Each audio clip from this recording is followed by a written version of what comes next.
বিধানসভা নির্বাচনের আগে ভারতীয় জনতা পার্টি আর তৃণমূল কংগ্রেস দুই দলই পুরো জোরে মাঠে নেমেছে।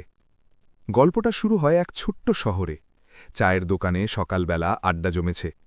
কেউ বলছে এইবার পরিবর্তন দরকার, আবার কেউ বলছে আগের কাজগুলো তো খারাপ হয়নি। দেয়ালে দেয়ালে পোস্টার, মাইকে ভেসে আসছে স্লোগান, আর রাস্তায় রাস্তায় ছোট ছোট সভা। বিজেপির প্রার্থী উন্নয়ন আর নতুন শিল্প আনার প্রতিশ্রুতি দিচ্ছেন। তিনি বলছেন, আমরা নতুন রাস্তা, নতুন কাজ আর স্বচ্ছ প্রশাসন আনব। তার সমর্থকেরা ঘরে ঘরে গিয়ে বোঝাচ্ছেন, এবার অন্যভাবে ভাবার সময় এসেছে। অন্যদিকে তৃণমূলের প্রার্থী বলছেন, আমরাই এতদিন আপনাদের পাশে ছিলাম, যে প্রকল্পগুলো চলছে সেগুলো আরও শক্তভাবে এগিয়ে নিয়ে যাব। তার সমর্থকেরা মানুষের পুরনো সম্পর্ক আর স্থানীয় কাজের কথা তুলে ধরছেন। একদিন সন্ধ্যায় বড় মিছিল বেরোল। দু দলের কর্মীরাই নিজেদের শক্তি দেখাতে চাইল।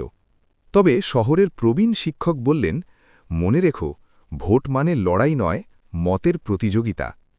শেষমেশ ভোটের দিন এল।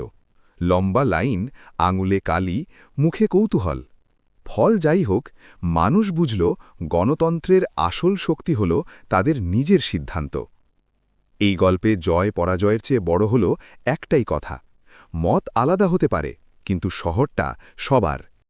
আমার ভিডিওগুলি তোমাদের যদি ভালো লাগে তাহলে অমর বিপ্লবী চ্যানেলটা সাবস্ক্রাইব করে পাশে থাকুন।